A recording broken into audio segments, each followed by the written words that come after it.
Matt Streb. Matt, good morning to you. Hey, Raleigh. How you doing this morning?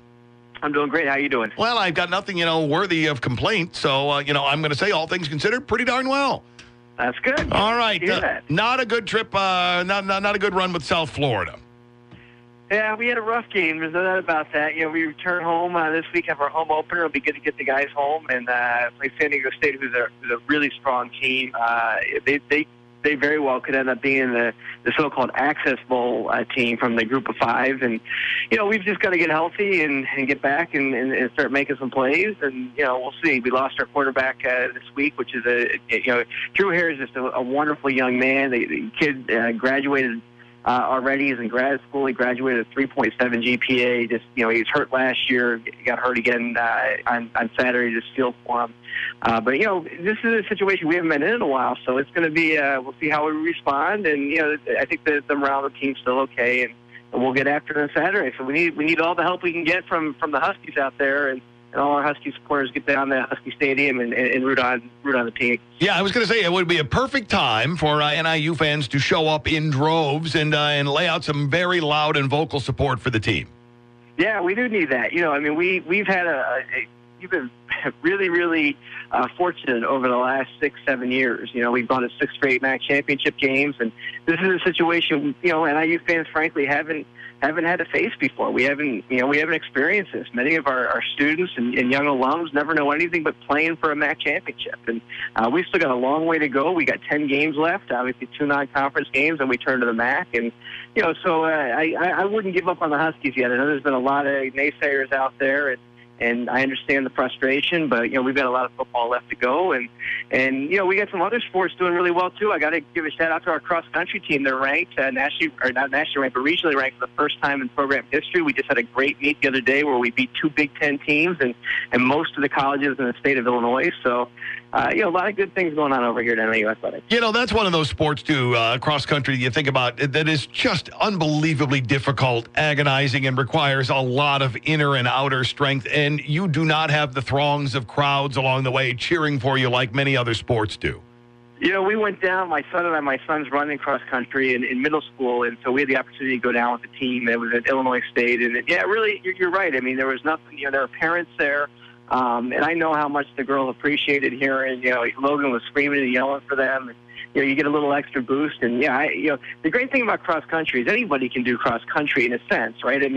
Most of us can go run for a little bit, but to do it at the distance that they do it and to do it at the speed they do it is just, unbelievable. When you start looking at, they were running 540 miles.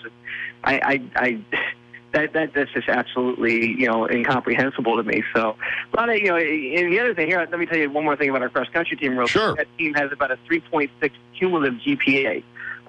So, really, really strong in the classroom and just great young ladies. Outstanding. And, once again, there's a lot of great athletics happening at NIU. And if you weren't aware, Matt makes us aware each and every week. You got to get down there and cheer on some of these teams because they're doing such a fine job. All right, let's shift gears over to the political realm. Holy man, a lot of stuff has happened since last time we talked.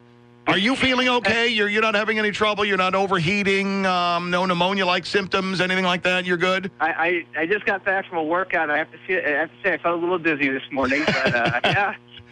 Matt, what does this all mean? Where do we go with this? Riley, here's the thing. I think it actually all means nothing in the grand scheme of things.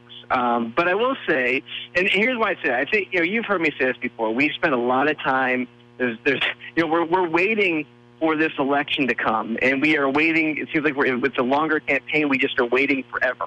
And so all these stories become stories, and there's so many things that kind of jump at. You remember the lipstick on the pig comment several years ago? Oh, yeah, the Sarah Palin thing, sure. People thought that was going to, really hurt Obama, and most of this stuff doesn't end up having much of an effect. But in this case, I think one thing that I just sometimes have to scratch my head at how these campaigns are being run. So Hillary Clinton has pneumonia.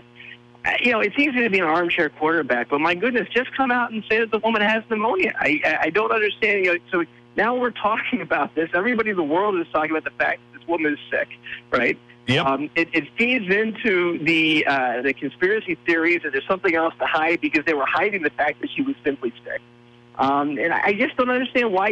What I've read actually is that her campaign was, in fairness to the campaign, her campaign was encouraging her to go forth with this, and she didn't want to do that. But here's the problem: it just feeds into the fact that the majority of the American public does not find her to be trustworthy, right? And it just feeds that narrative. And so again, these are kind of unforced errors. I mean, people get sick; it's understandable, but man, you turn getting sick into a campaign problem. That's pretty impressive. I just think you take it head on and you get her off the campaign for a couple of days. And the other problem she has too, Riley, is she's been out most of the summer fundraising. She's not been on the campaign trail all that much. As a matter of fact, at times it felt like there was really Donald Trump and that was it, right? Right. And now you're in the crux of the campaign season. She certainly has high profile people out there on her behalf. President Obama was speaking in Philadelphia yesterday. Michelle Obama's been out there. Obviously, her husband's out there. But this is certainly a setback from that point of view too, because I know she wants to get out on the campaign trail, and now you've got her off the campaign for a couple of days here in a pretty important part of the race. And, I guess, and to dovetail into your comments on it, the overall not feeling well, whatever the thing is, that can be overlooked. Take a couple of days if you had to come out and go, look, we're having a little problem here, needs a little couple of days. But it's the compounding things with one lie after another. First off, anybody who questioned her health up to this point, and there have been many people who've done it, they were part of a conspiracy. They don't know what they're talking about. They're just making up stuff. And now, it turns out they weren't. What else are you lying about? It seems like one thing after another. Now this email dump with Colin Powell and all that stuff, all this stuff starts to come to the forefront as well. This has been a very, very bad week for her. It has, although frankly, it hasn't been a great week for Donald Trump too. He's got the problem with the Florida Attorney General and the Trump University issues, right? I mean, he certainly hasn't had a phenomenal week either. But I will say, I think I've mentioned this to you before, that there's a political scientist out there who's doing a study, and he's done this every year, every presidential year anyway, where he has a bunch of people nationally. We simply just have to answer an email that says, who had the better week last week? Was it Trump, Clinton, or was it the draw? And for most of the summer, I never once put Trump down. The last week was finally the first week that I put Trump down, and I'd probably give him a slight advantage this week. But again, it's not so much what the candidates are doing that has made them have a good week. It's what the other candidate is doing that has essentially allowed them to have a good week. And so, these have been not very well run campaigns. I just, again, they're just unforced errors. It's like missed free throws in a basketball game or walks in a baseball game. You don't need them. They don't help you. And all they're doing is helping the other team. Spending some time with Matt Streb, political science professor and faculty athletic rep at Northern Illinois University. All right, just for the sake of speculation, because there's a hell of a lot of it going on out there, let's assume just for a second that whatever this health thing is, well, it's more than pneumonia. It's a neurological thing. I don't know if we can continue this campaign. We've got a big problem. Where would that leave us? What sort of table would that set for things?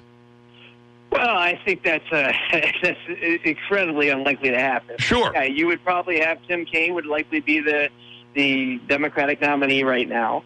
So I don't even think that is. I don't see that as a plausibility. I think Riley, I just think it is very possible that the woman simply has pneumonia, and that is that. I mean, I will say that is one thing that I understand people have these concerns about her health. It is quite possible, though, at the end of the day, that she simply was dehydrated and simply has pneumonia, right? True. And so, I think we have to be careful. I know it's been a big issue in the campaign. I will tell you, it's not an issue that is going to influence people's vote. All right, what is going to influence people's vote is their view that she is untrustworthy, right? And so the fact that she is, she's hidden this pneumonia contributes to that, right? But I don't see people not voting for her because they're concerned about her health. What I will say is that, again, we've talked about this too. It is kind of depressing in a sense that a poll just came out yesterday that had both the negatives of Hillary Clinton and Donald Trump each at 60%, right? I mean, that's unbelievable when you think about the fact that you have two major party candidates, not even a majority of the public is saying they're unfavorable, but a strong majority of the public is saying they're unfavorable. And again, we've talked about the fact that I think it's going to be a low turnout election for that. And one last thing I want to mention, too, I don't know how much time we have left, but go ahead. From an electoral college map standpoint, My students, I loved it yesterday. They were saying, Dr. Streb, you're talking about the electoral college map. What about Iowa, right? We're hearing that Iowa is really close, and they are absolutely right that Iowa is really, really close. It's probably the closest state in the race right now, right? And so you look at Iowa and you say, okay, well, what if Trump picked up Iowa that was leaning towards Clinton? How would that affect the electoral college map? And here's the interesting thing. I've told you it comes down to North Carolina, Pennsylvania, Florida, and Ohio, and it still does. Because as I showed them yesterday, I'll give Donald Trump Iowa, and I'll even throw in Nevada just for the heck of it, right? Okay. And he still, assuming everything else stays the way the map looks right now, he still can't get to 270 unless he takes Ohio, Pennsylvania, North Carolina, and Florida. And so it's still an uphill battle from an electoral college standpoint for him. And that's why Clinton, as of today, is still in, I think that the probabilities that she's going to win are still greater. But it really says something. I think it's actually astonishing that essentially this election could come down to just 4 states. Now, that is assuming that a state like Wisconsin or Michigan or whatever, or Virginia, is not going to get a little closer. Clinton's got pretty comfortable leads there right now. But really, here we are, still fairly far out from the election, and essentially we can, on election night, you're looking at 4 states. And if Trump loses one of them, Clinton's the president. All right, see, a little big picture there to look at because we're getting beaten to death with a smaller picture. Yeah, take a step back and look at the bigger picture.